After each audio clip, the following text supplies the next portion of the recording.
네, 안녕하십니까. 금방 소개받은 Y전세 강용석입니다. 반갑습니다. 5월 16일이 저희 회사의 창립 22주년이었습니다. 그러다 보니까 이제 어느새 22년을 저희가 쭉 사업을 해왔었는데요.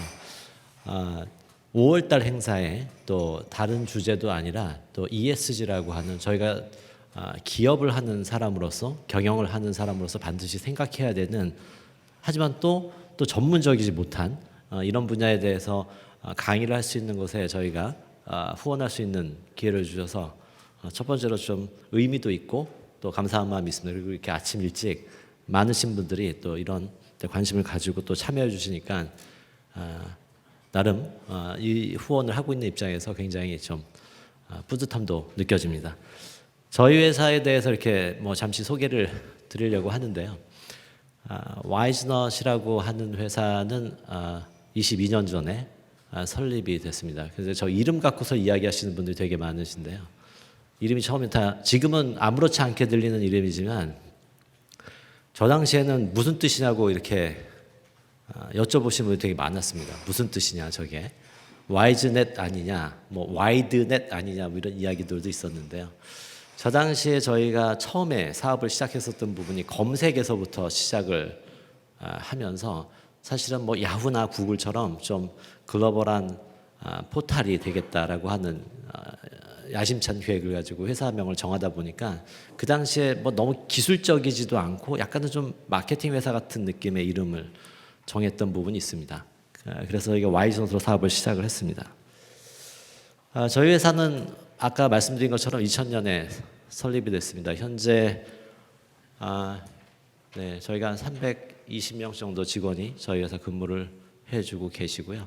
저희 그 소프트웨어 산업협회에서는 정책제도위원회를 맡아서 제가 부회장사로서 역할을 하고 있고 데이터 산업협회나 지정정보 산업협회에서도 여러 가지 역할을 하고 있습니다. 그래서 특히 저희가 관심을 갖고 있는 것은 소프트웨어 그리고 인공지능 그리고 데이터라고 하는 이 주제를 가지고 국내 대표 기업으로 성장하기 위해서 노력하고 있습니다. 저희 회사가 왜 인공지능을 하게 됐는지를 한번 이렇게 쭉 배경을 좀 설명드릴 필요가 있을 것 같아서 저희 회사의 20년을 넘어서의 역사, 그러니까 처음에 어떻게부터 시작했는지를 좀 말씀드리고 싶습니다. 저희 회사는 창립 전에 저희 창업하는 멤버들이 모여서 만들었던 회사가 미국의 마이사이먼이라고 하는 가격 비교 쇼핑몰이었습니다. 전 세계 최초의 검색 가격 비교 쇼핑이었었고요. 그 당시에 저희가 C넷에 한 8천억 정도의 엑싯을 했었습니다. 그게 한 90년대 일인 거죠. 97년도에 저희가 99년도 엑싯을 했었고요. 그리고 다시 만든 회사가 wisenut.com이라고 하는 미국의 검색 포탈이었습니다. 그래서 저희가 처음부터 미국에서 시작을 하려고 했던 회사고 1년 정도 지나서 한국에 별도 법인으로서 독립법인으로서 코리아 와이즈넛이라고 하는 회사를 만들었습니다. 그 당시에는 기술 회사로서 한국 시장의 기술 회사로서 소프트웨어 회사로서 창업을 했었고 미국의 와이즈넛.com 역시 엑싯을 했습니다. 룩스마트라고 하는 과거에 야후 디렉토리 서비스를 해주고 있는 업체에 매각을 하면서 엑싯을 했고요. 현재는 이제 한국에는 와이즈넛 그래서 트레이드마크를 다시 사왔습니다. 그래서 트레이드마크를 사서 코리아 와이즈넛을 와이즈넛으로 바꿔서 다시 사명만 바꿔서 다시 사업을 하게 됐고요. 다시 해외 사업에 진출을 하기 시작한 거는 현재 저희가 지금 싱가포르 법인을 이전을 하는 진행을 좀 하고 있는데요. 현재는 이제 홍콩에 헤드쿼터를 두고 있는 아이진테크 그리고 서비스명은 이제 G셔퍼라고 하는 글로벌 유통 플랫폼 쪽의 사업은 이제 별도 관계사 저희가 투자를 하고 있는 관계사로 또 창업을 해서 글로벌에 대해서는 지속적으로 관심을 갖고 적극적으로 대응을 하고 있습니다. 저기서 쭉 말씀드리고 싶은 것은 저희는 20년 이전부터 계속 검색이라고 하는 주제 무엇을 찾고 무엇을 찾아주는 역할에 대해서 지속적으로 투자를 해온 회사입니다. 저희가 인공지능 기업으로 성장하는 데 있어서 가장 중요한 역할을 해줬던 부분이 바로 저것이라고 생각을 하고 있고요. 20년이 넘도록 저희는 사람들의 질문 그리고 그 질문에 대한 답을 찾는 것에 대해서 지속적으로 관심을 갖고 또 기술을 개발해온 회사라고 말씀드릴 수가 있습니다.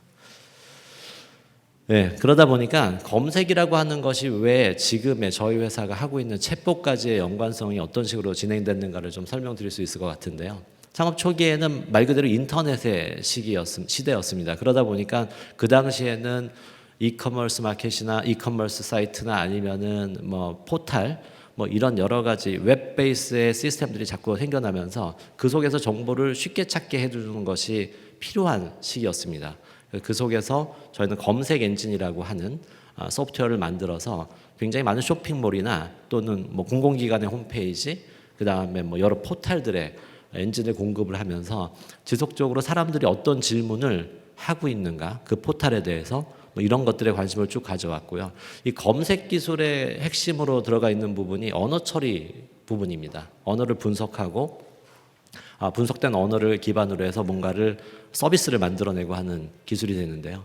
그러다 보니까 너무나 자연스럽게 비정형 데이터, 언어, 쉽게 말하면 정형화되지 않은 데이터, 문서라거나 이런 쪽에 있는 데이터를 분석하는 쪽에 기술로 전환하게 됩니다.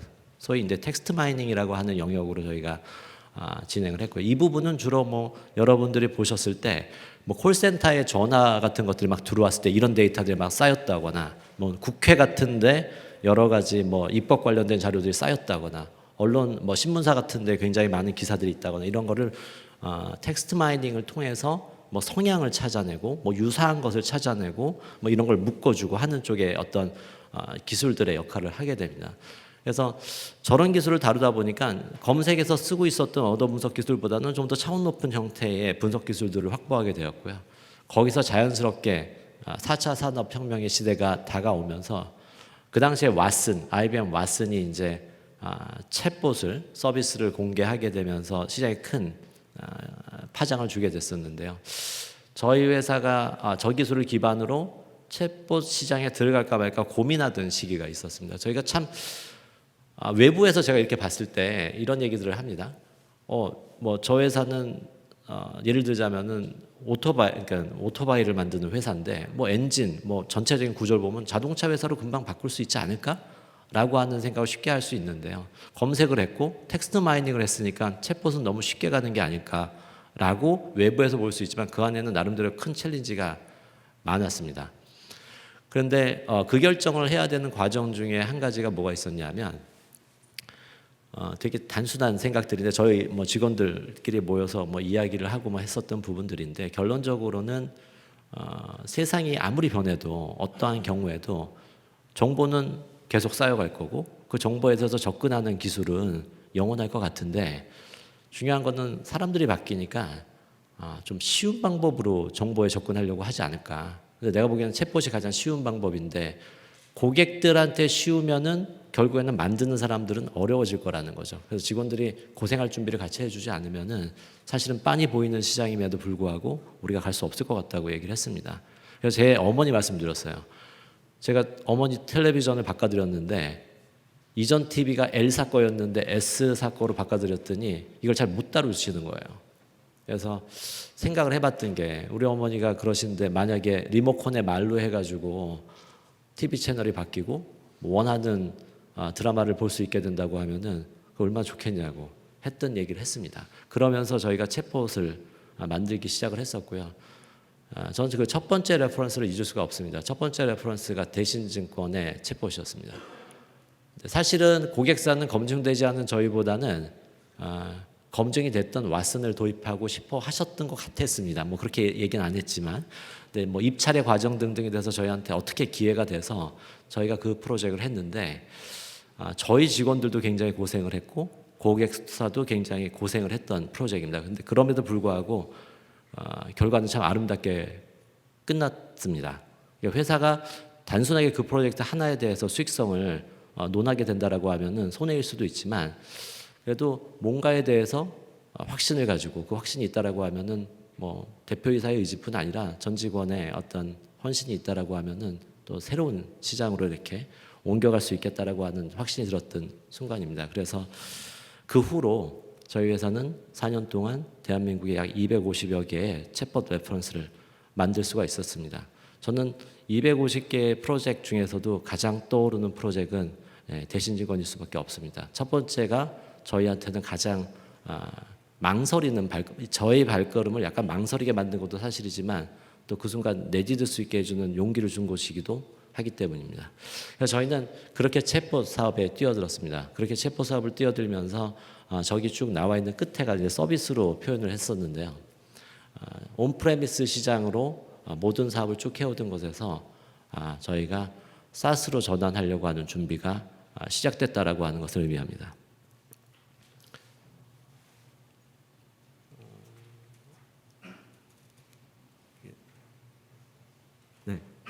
네, 그래서 저희가 전체적인 사업 영역은 인공지능 AI로부터 또 검색 엔진 그리고 빅데이터 분석 그리고 서비스. 지금 서비스는 좀 뒤에서 설명을 드릴 건데요. 저희 서비스는 뭐 저희가 만든 뭐 소프트웨어를 기반으로 해서 뭐 아주 B2C 서비스를 한다라고 하는 의미는 아니고요.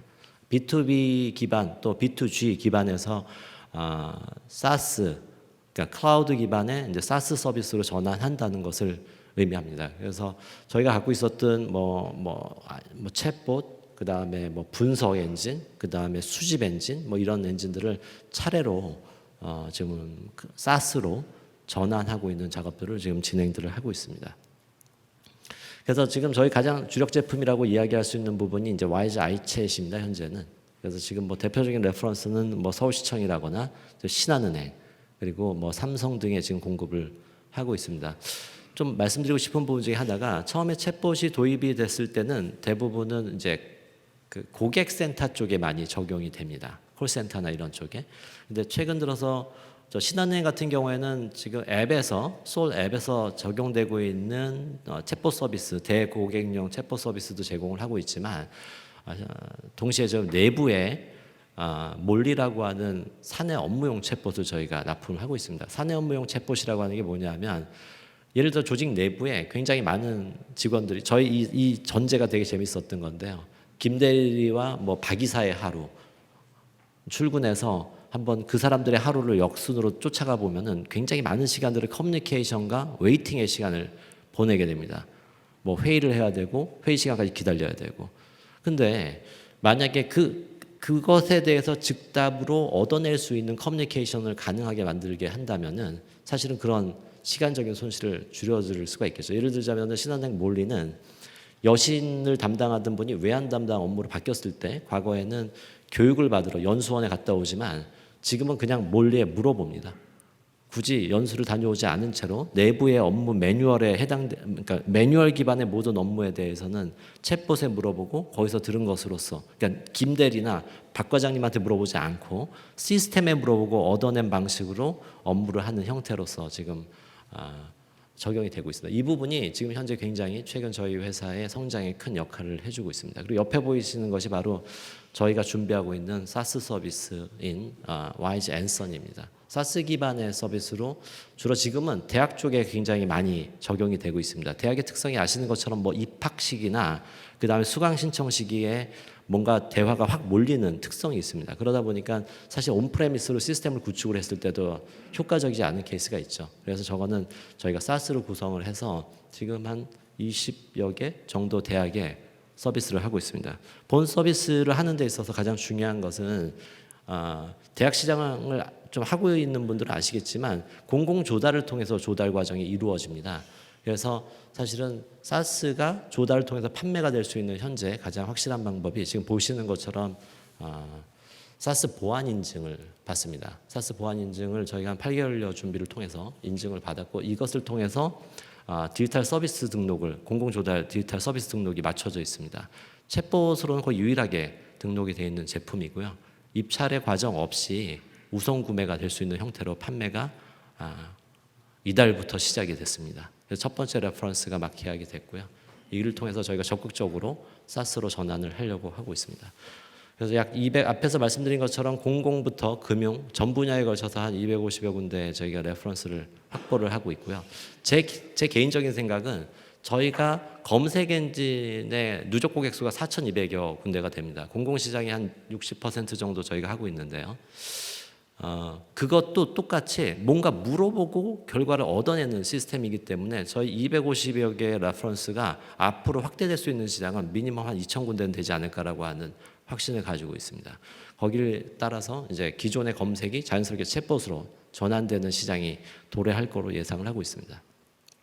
저희 회사는 뭐 아주 적극적이진 않지만 뭐 또 그렇다고 또 해외 사업을 등한시하진 않습니다. 20년에 걸쳐서 뭐 미국이라거나 또 직접 뭐 저희가 투자를 해서 사업하고 있는 뭐 중국 쪽의 사업이라거나 뭐 라이센스를 일본은 이제 유통을 통해서 히다치를 통해서 저희 제품을 판매를 하고 있습니다.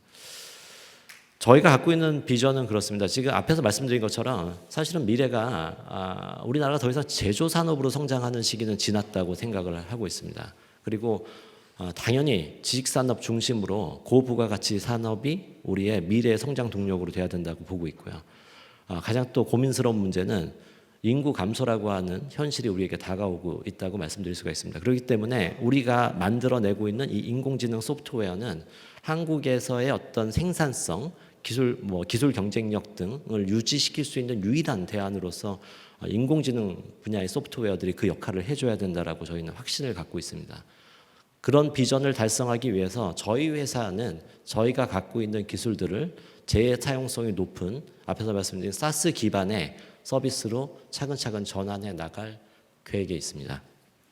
그리고 이것을 통해서 이전과는 다른 형태의 소프트웨어 회사로 성장을 해 나가려고 준비를 하고 있습니다. 자, 끝으로 오늘 주제가 ESG 경영입니다. 저희 회사가 돌이켜봤습니다. 뭐 아까 여기 나와 있는 설문지를 보니까 평소에 생각했었던 부분들도 있지만 특히 ESG라고 하는 쪽에 좀 더 포커싱을 해서 과연 우리가 무엇을 했을까라고 하는 부분을 좀 돌이켜봤는데요. 이번에 챗봇이 처음에 시작이 됐을 때 여기 김현 대표님도 계시지만 같이 코로나 챗봇 코로나 관련된 정보를 그냥 무상으로 좀 제공해보자라고 해서 저희가 초창기 때 코로나19 챗봇이라고 만들어서 서비스를 오픈했었던 적이 있습니다. 그리고 저희 회사 내에서 저희는 인공지능에 관련된 사업을 하다 보면은 학습 데이터를 구축해야 되는 이슈들이 많이 있습니다. 사실 근데 그 분야는 꼭 뭐 회사에 출근해서 일을 해야 된다거나 뭐 이럴 필요가 딱히 없습니다. 그런 과정 중에 좋은 아이디어를 얻게 돼서 뭐 저희가 장애인 쪽 부분의 채용을 좀 적극적으로 통해서 소위 말하는 이제 재택근무 플랫폼을 이용하고 저희는 약 7분 정도의 저희 장애인을 재택근무형으로 채용을 해서 저희가 사업을 진행하고 있습니다. 이게 굉장히 좋은 의미가 과거에는 보통 분담금을 저희가 냈던 비용들이 있는데요. 실질적으로 비용 효과는 뭐 1억 이상의 회사에 더 도움이 되는 효과를 누리고 있으면서 사실은 이런 ESG가 저희 회사만을 그러니까 상대를 사회를 위한 활동이 아니라 어떻게 보면은 바로 우리 회사 또 스스로를 위한 활동이다라고 하는 또 그런 한 가지 깨달음을 또 얻을 수가 있었습니다. 오늘 문성우 소장님께서 이후에 이런 전반에 대해서 말씀을 해줄 거라고 기대를 하고 있고요. 모두가 더불어서 성장하고 모두가 더불어서 만들어가는 그런 사회가 될 수 있도록 저희 YG넛도 노력하도록 하겠습니다. 감사합니다. 네, 감사합니다.